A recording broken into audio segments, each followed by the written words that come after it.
The air inside the Crestwood Performing Arts Center felt different. It wasn't just air. It was thick with history, with the echoes of 1,000 standing ovations and the ghostly notes of legendary performances. For Alara, breathing it in felt like trying to swallow a piece of a star, brilliant, beautiful, and utterly overwhelming. She stood just inside the grand sweeping lobby, her feet feeling small and insignificant on the polished marble floor that reflected the crystal chandeliers. Hanging high above like frozen constellations, her heart wasn't just beating. It was a frantic, desperate drum against her ribs. A rhythm of pure panic that she was sure everyone around her could hear. She clutched the strap of her satchel, so tightly her knuckles had turned white. The bag was old, a soft, scuffed leather thing she'd bought at a second-hand shop years ago. It had been with her through late-night practice sessions in dusty community halls and through quiet afternoons in her small apartment, the only place where the world seemed to make sense.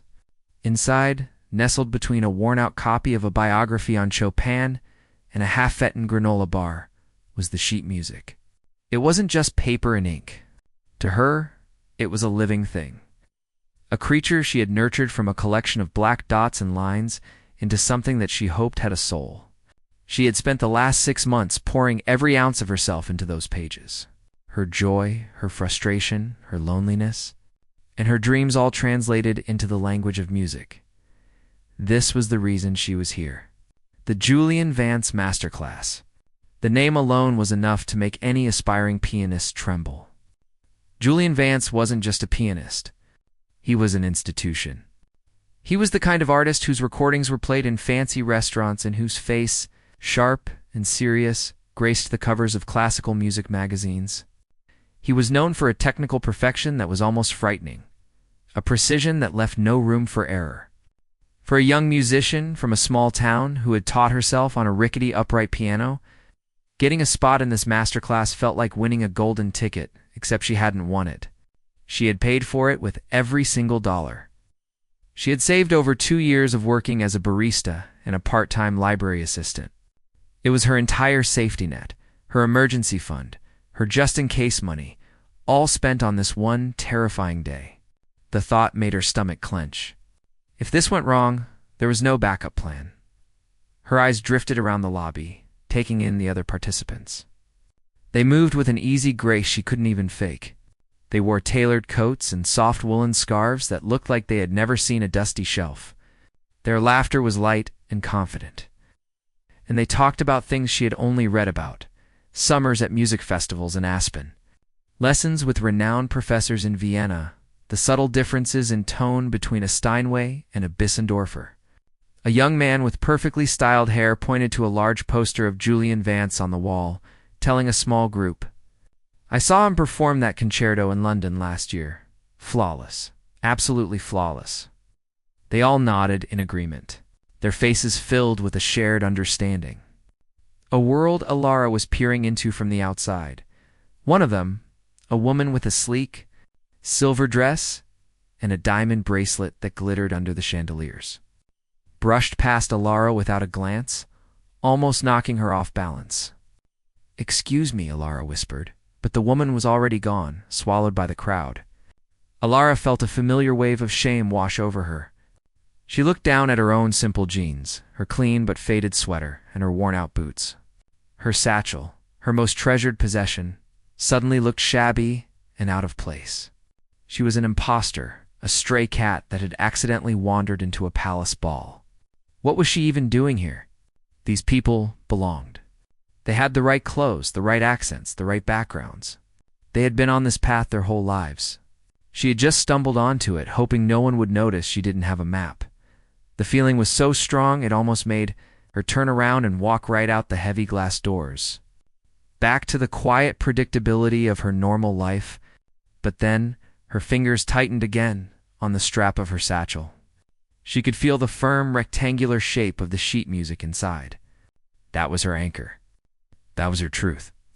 These people might have had the best teachers and the most expensive pianos, but she had something else. She had the memory of her grandmother, who would work 3 jobs to buy that old upright piano, and who would sit and listen for hours. Her eyes closed, a faint smile on her face. She had the countless nights she had spent perfecting a single passage until her fingers ached and her eyes burned. Not because a teacher told her to, but because the music demanded it of her. Her music wasn't perfect. It wasn't technically flawless, but it was real. It was made of sweat and sacrifice and a love so deep it hurt. It was all she had. A soft chime echoed through the lobby, and a calm, professional voice came over the hidden speakers. Good morning, participants.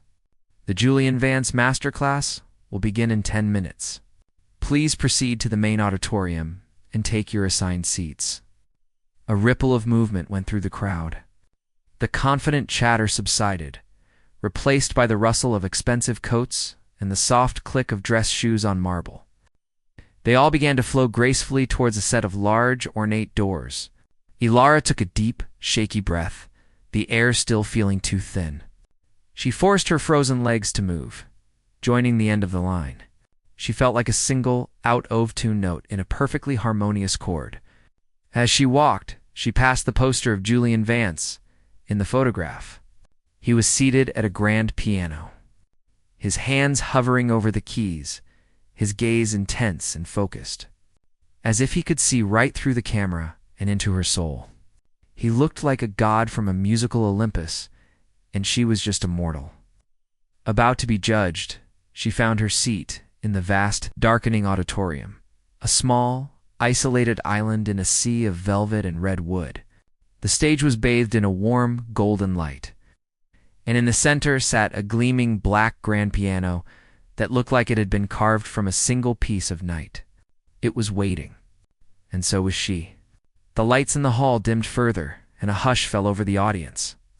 A hush that was heavier and more profound than any silence Ilara had ever known. This was it. There was no turning back now. Her heart was still that frantic drum, but beneath the panic, a tiny flickering spark of defiance began to glow. She was here. She had earned her place, and she had a story to tell. The silence in the auditorium was a living thing, pressed in on Ilara from all sides, a thick, heavy blanket that muffled the sound of her own breathing. She sat perfectly still in her velvet seat, her hands clenched tightly in her lap, her eyes fixed on the empty stage. The golden light made the polished black of the grand piano gleam, a beautiful, silent beast waiting to be awakened. Then, a calm, professional voice cut through the quiet, echoing from speakers hidden in the shadowed ceiling. Our first participant will be Ilara. The sound of her own name sent a jolt through her body. For a second, her mind went completely blank. It felt as if someone else had been called, and she was just an observer. But then, all the heads in the rows in front of her turned, and 100 pairs of eyes seemed to find her at once. The heat rushed to her face. This was it. There was no more time for preparation, no more space for doubt. The journey from her seat to the aisle was only a few feet, but it felt like crossing a vast, treacherous canyon. Her legs felt like they were made of lead, and each step was a conscious effort, a fight against the urge to just sit back down and disappear. As she walked down the gentle slope of the aisle, the plush carpet muffling her footsteps, she could feel the weight of the stairs. They weren't just looking, they were judging. She could almost hear their thoughts.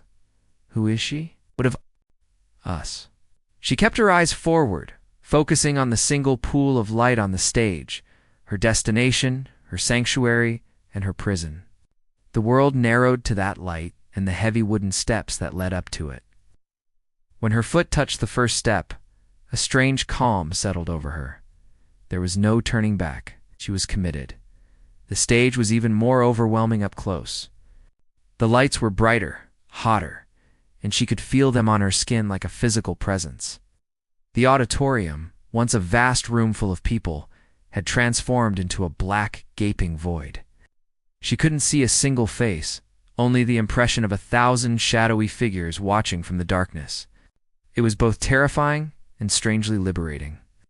She was alone under the lights, exposed and yet invisible. And then there he was. Julian Vance was seated in a plush, armchair-like seat just to the side of the piano, observing her over the rim of his thin, silver-rimmed glasses. He didn't stand. He didn't offer a welcoming smile. He simply watched her, his expression one of mild, almost bored, curiosity. He was dressed in a perfectly tailored dark suit that probably cost more than everything Alara owned combined.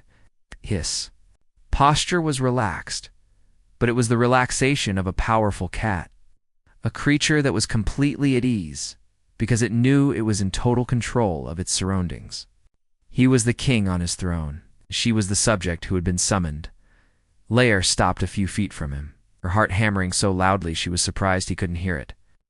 She swallowed hard, trying to find some moisture in her suddenly dry mouth. "Good morning," she managed to say, her voice sounding small and thin in the enormous space. "My name is Alara." He gave a slow, deliberate nod, his eyes never leaving her face. The silence stretched thick and uncomfortable. He was waiting, forcing her to fill it. She took a shaky breath and continued. "Today, I will be playing the Chopin Ballade No. 1 in G minor." As soon as the words left her lips, she saw it, a subtle, almost imperceptible change in his expression. One of his perfectly sculpted eyebrows arched upward in a gesture of pure, unadulterated skepticism. He leaned forward slightly, a smirk playing at the corners of his mouth. "That piece," he said, his voice a smooth, low baritone that carried easily to every corner of the hall. It wasn't a question. It was a statement of disbelief, an ambitious choice. It requires a certain life experience, a depth of feeling that doesn't often come with youth. His words hung in the air, and then it happened. A few people in the audience, the ones she had seen mingling so confidently in the lobby, let out soft titters of laughter. The sound was like a handful of tiny, sharp needles pricking her skin all at once. Her face, which had been flushed with nerves, now burned with a deep, painful humiliation. He hadn't just criticized her choice of music, he had criticized her. He had looked at her simple clothes, her nervous demeanor, and decided she was an empty vessel, incapable of real emotion. He had dismissed her entire life, her entire struggle, with a single condescending sentence, and the audience had agreed. The urge to run was overwhelming. She wanted to turn, flee down those steps, and not stop until she was out of this suffocating building and back in the quiet safety of her own small world. The shame was a physical weight, pressing down on her shoulders, making it hard to breathe. She thought of the 2 years of saving, the countless hours of practice, the faith her grandmother had placed in her. All of it felt like a foolish, childish dream, shattered in this moment of public ridicule. But then her eyes fell upon the piano. It sat there, majestic and patient. It was the one thing in this room that didn't judge her. It was an instrument of truth, and it was waiting for her to speak its language. The heat in her cheeks began to change. The shame was still there, but it was being fueled by something else, something hotter and harder. It was anger, quiet, steely anger that had been building for years, for every time someone had looked down on her, for every door that had been closed in her face. This man, this god of perfection, thought he knew her just by looking at her. He thought he could measure her soul. She lifted her chin, meeting his gaze directly for the first time. "I believe I can do it justice," she said. Her voice was quieter than she intended, but it was firm. It was not a boast. It was a statement of fact from the deepest part of her being. For a moment he just stared at her, his smirk unwavering. And then he let out a short, sharp, dismissive laugh. It was not a loud sound, but in the dead silence of the hall, it was like a crack of thunder. It was a laugh designed to wound, to belittle, to put her back in her place. He leaned back in his chair and waved a hand at the piano, a gesture of such utter dismissal it felt like a physical blow. "Very well," he said, his tone dripping with condescension. "Amuse me."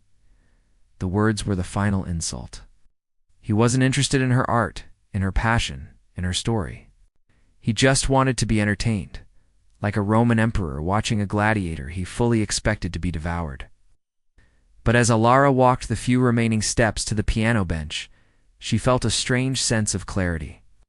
The fear was gone, replaced by a cold, focused fire. She would not give him the satisfaction of seeing her cry. She would not give him the pleasure of seeing her fail. She sat down on the smooth wooden bench, the familiar feel of it grounding her. She didn't look at Julian Vance. She didn't look out into the black void of the audience. She looked only at the 88 black and white keys in front of her. This was her world. And in this world, she was the one in control. The laugh was still echoing in her ears, a nasty, sharp sound that seemed to bounce off the walls of the vast auditorium and come back to hit her again and again. Amuse me. The words were a poison seeping into her skin. For a single, terrifying second, her body screamed at her to run. Her muscles tensed, ready to push her up from the bench, to flee down the steps and into the cool, anonymous air of the street outside. It would be so easy. The shame was a physical weight, crushing her shoulders, making it hard to lift her head. She could feel the hot prick of tears behind her eyes, and she fought them back with a desperation that was almost painful. Crying would be the final surrender. It would be exactly what he expected. Her fingers hovered over the keys, trembling uncontrollably. They were traitors, betraying the calm she so desperately wanted to project. She could feel the eyes of the hundreds of people in the darkness. And most of all, she could feel the smug, piercing gaze of Julian Vance. He was waiting for her to fail. He was savoring this moment, this public humiliation of a girl who dared to dream too big. The heat of the stage lights felt like a spotlight on her inadequacy. But then, as she sat there, frozen on the precipice of flight, something began to shift. Deep inside her, the hot, stinging shame began to cool and harden, like molten metal being plunged into water. It was transforming. The humiliation was still there, but it was being forged into something else. Something stronger and sharper. It was becoming anger. Not a wild, screaming rage, but a cold, quiet fire that burned in the pit of her stomach. She thought of all the times she had been underestimated. The teacher in high school who told her she should aim for a local choir instead of a conservatory. The owner of the music store, who looked at her worn-out shoes and assumed she couldn't afford the sheet music she was browsing. The countless little moments of being dismissed, of being overlooked, of being made to feel small. And now, this man, this celebrated artist, had summed up her entire existence with a single, dismissive laugh. He had looked at her and seen nothing. But he was wrong. He didn't see the years of practice. He didn't see her hands, raw and blistered, after learning a particularly difficult passage. He didn't see her sitting at her old, slightly out-of-tune upright piano in her small apartment. The moonlight streaming through the window as she played until the world outside disappeared. Most of all, he didn't see her grandmother. The woman who had worked 3 jobs to buy that piano, who would sit in her worn armchair and listen with her eyes closed, a gentle smile on her face, as if the music was telling her a story she already knew by heart. That piano, her piano, was not a gleaming, perfect instrument like this one. It had scratches on its wood and a few keys that stuck if you didn't press them just right. But it was honest. It had a soul. And the music she made on it came from a place so deep inside her that it felt like a part of her own blood. This man, Julian Vance, with his flawless technique and his cold perfection, had no idea what real music was. He could play the notes, but could he feel them? Could he pour his life's pain and joy into every single chord? The thought was like a key turning in a lock. The fire in her stomach now had a purpose. It wasn't just about anger anymore. It was about defense. She was here to defend her grandmother's memory, to defend every late night, every sacrifice, every dream that people had tried to extinguish. She would not give him the satisfaction of seeing her break. She would not give him the story he wanted to tell, the one about the naive girl who crumbled under pressure. She would tell her own story. Slowly, deliberately, she forced her trembling fingers to still. She pressed them lightly against the cool, smooth ivory of the keys, a familiar and comforting sensation. This was her home. This was where she was in control. She felt her spine straighten, the weight of shame lifting from her shoulders and being replaced by a steely resolve. She was no longer a frightened girl on a stage. She was a musician at her instrument. She closed her eyes for a moment, shutting out the blinding lights, the judgmental man in the chair, and the faceless crowd in the dark. She blocked everything out except for the memory of her grandmother's smile and the feeling of her own heart beating. Steady, strong rhythm now, no longer a frantic drum of panic. She took a deep breath. Not a shaky, nervous one, but a long, slow, centering breath that filled her lungs completely and seemed to push the last of the fear out of her body. When she opened her eyes, she saw only the keyboard. 88 black and white keys, a universe of possibility. They were not her enemy. They were her voice. The anger, the frustration, the love, the longing. The defiance, it was all there, a wellspring of emotion ready to be unleashed. He wanted to be amused. He thought she lacked depth. She would show him a depth so profound it would swallow him whole. Her hands, perfectly still, found their starting position on the keys. The silence in the hall was absolute, a vacuum waiting to be filled. There was no more hesitation.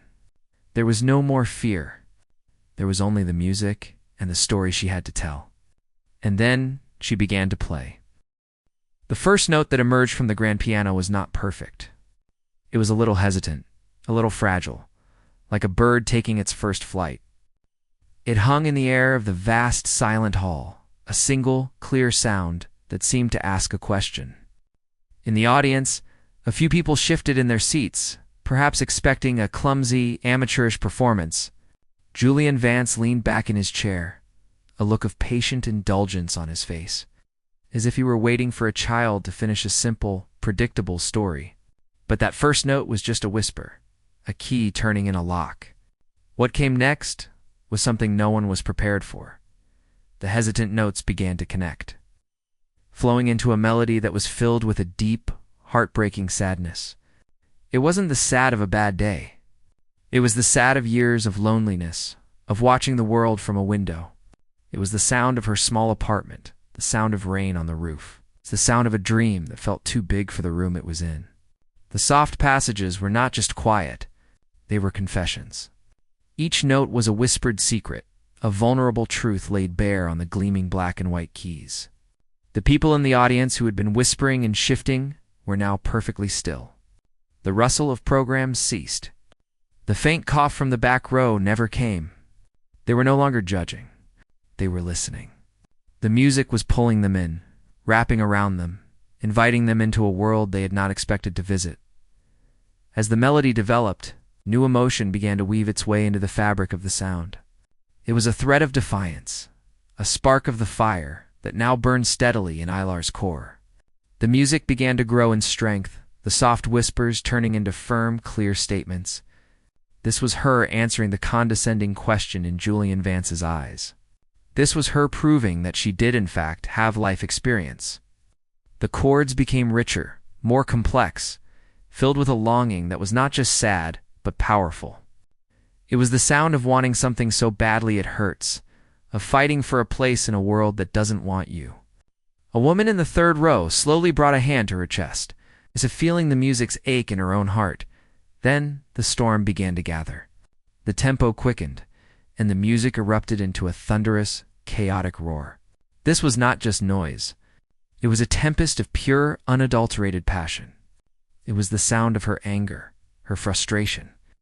Every no she had ever heard in her life, all channeled into a torrent of sound that shook the very foundations of the hall.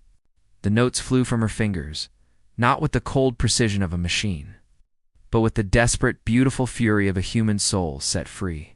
Her hands moved across the keyboard with a speed and power that seemed impossible, a blur of motion driven by an unseen force. The grand piano, which had looked so elegant and patient, was now a wild, untamed beast, and she was its master. It was the sound of her grandmother's struggle, of her own long nights of practice, of every tear she had ever shed over a piece of music she couldn't conquer. It was a roar of defiance that silenced every doubt, every critic, every mocking laugh. On stage, Julian Vance had completely changed. The smug look was gone, erased from his face as if it had never been there. He was no longer leaning back in his chair. He was leaning forward, his body tense, his eyes wide, with a look of utter, unmasked astonishment. He was a man who had dedicated his life to understanding the architecture of music, to mastering its every component with flawless logic. But this was something else entirely. This was not architecture. It was a living, breathing entity. He could see the technical imperfections, a slightly rushed passage here, a pedal that was held a moment too long there, but they didn't matter. In fact, they were part of its power. They were the cracks in the marble that made the statue human. He was listening to a story, not a performance, and it was a story he had never heard before. He was being silenced by the very thing he had mocked. Just as the storm of sound reached its peak, a moment of breathtaking beauty emerged from the chaos. Like a single ray of sunlight breaking through the darkest clouds, a soaring, luminous melody rose above the tumult. It was pure, clear, and filled with an overwhelming sense of love. This was the heart of her performance, the memory of her grandmother's smile, quiet joy of playing music just for the love of it. It was a sound that felt like a warm embrace, a moment of peace and grace in the middle of a battle. The contrast was so profound, so unexpected, that a few people in the audience gasped aloud. It was the sound of hope, the sound of resilience, the sound of a spirit that could not be broken. This beautiful, hopeful moment was fleeting. The chaos began to build again, more intense and desperate this time. The music was racing towards its conclusion, a frantic, desperate sprint to the edge of a cliff. The notes came faster and faster, a cascade of sound that was both terrifying and exhilarating. The entire hall was holding its breath, caught in the grip of this powerful, emotional journey. They were no longer a collection of individuals. They were a single, unified entity, all feeling the same thing, all riding the same wave of music, and then it happened. As the composition demanded, the storm of sound came to a sudden, dramatic end. The final chords were struck with a force that seemed to suck all the air out of the room. And then, nothing. The music ceased. It didn't fade out. It was cut off, leaving a void that was more powerful than any sound. The silence that followed was not empty. It was heavy, thick, and vibrating with the echoes of what had just been played. No one moved. No one breathed. No one dared to break the spell. The silence was a presence in the room, a sacred space where the music still lived. It was the sound of 100 hearts beating in unison, the sound of a collective soul that had been touched. In that profound, vibrating silence, Julian Vance sat frozen, his face a mask of awe and disbelief. He had been silenced, not by a flawless technique, but by a truth so powerful it needed no words. The silence that followed the final chord was not an empty space. It was a solid, heavy presence that filled the entire hall, pressing down on everyone and everything. It was a sacred pause. A moment held in suspension where the music still vibrated in the air and in the bones of every person listening.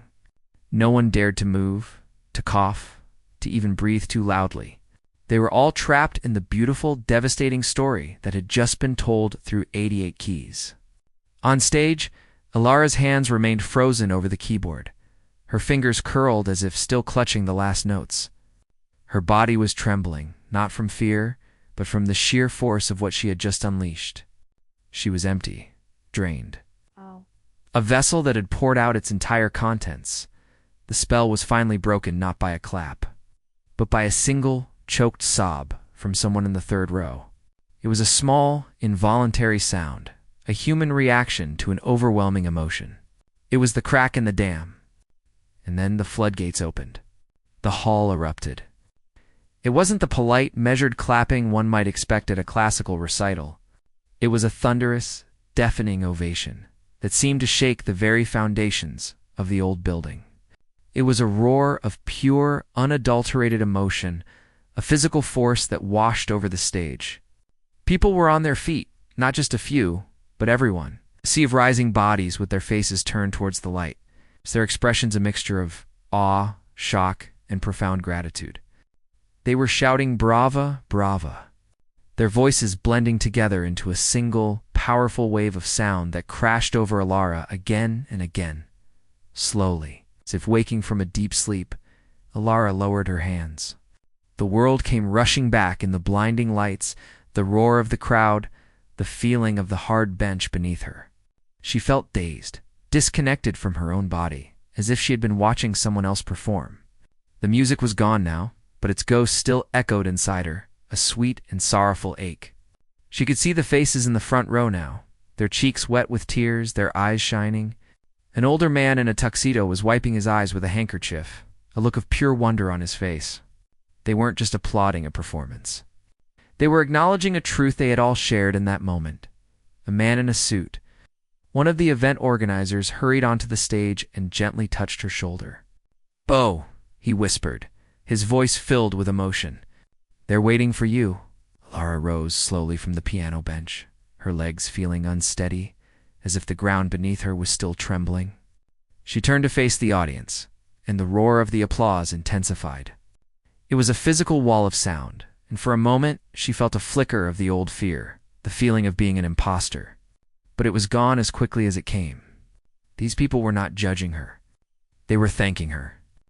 She gave a small, shaky bow, her mind a blurry, roaring mess. The applause only grew louder. She bowed again, deeper this time, and this time a genuine, watery smile touched her lips. This was real. This was happening. Through the blur of lights and tears, she saw him. Julian Vance was making his way towards her across the stage. The confident, relaxed stride was gone. He walked slowly, almost hesitantly, as if approaching a wild animal he didn't want to startle. The smug, condescending mask had completely vanished, replaced by a look of raw, unguarded vulnerability. His eyes, which had been so cold and dismissive, were now wide with a mixture of awe and something that looked suspiciously like humility. He stopped a few feet in front of her, and for a moment they just stood there, the deafening applause washing over them both. He didn't offer a critique. He didn't offer a backhanded compliment about her potential. He looked at her, really looked at her, as if seeing her for the first time. He saw the girl in the simple clothes, the girl with the worn-out satchel, the girl he had laughed at, and he saw the artist who had just torn his world apart. He opened his mouth to speak, then closed it, as if the words were too difficult to find. Finally, he took a breath and said, his voice quiet but clear, a stark contrast to the roaring crowd. "Thank you." He paused, his gaze dropping for a second before meeting hers again. "That was a lesson for me." The words were so simple, yet they meant more than any flowery praise ever could. In that moment, the power dynamic between them had not just shifted, it had been completely shattered and remade.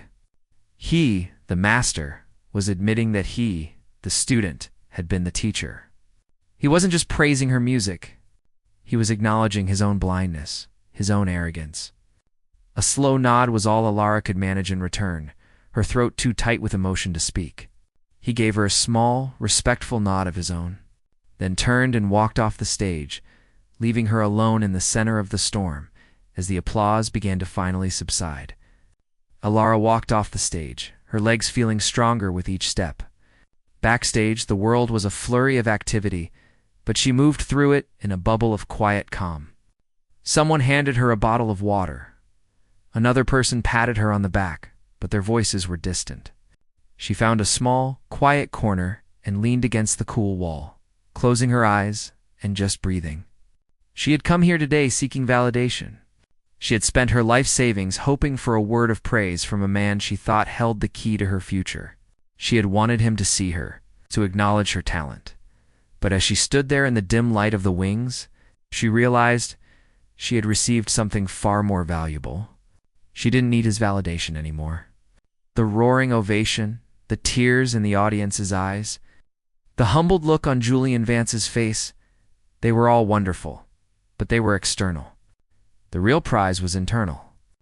It was the unshakable knowledge that her own voice, once doubted and dismissed, had the power to move people, to silence a room, and to teach a master a lesson he would never forget.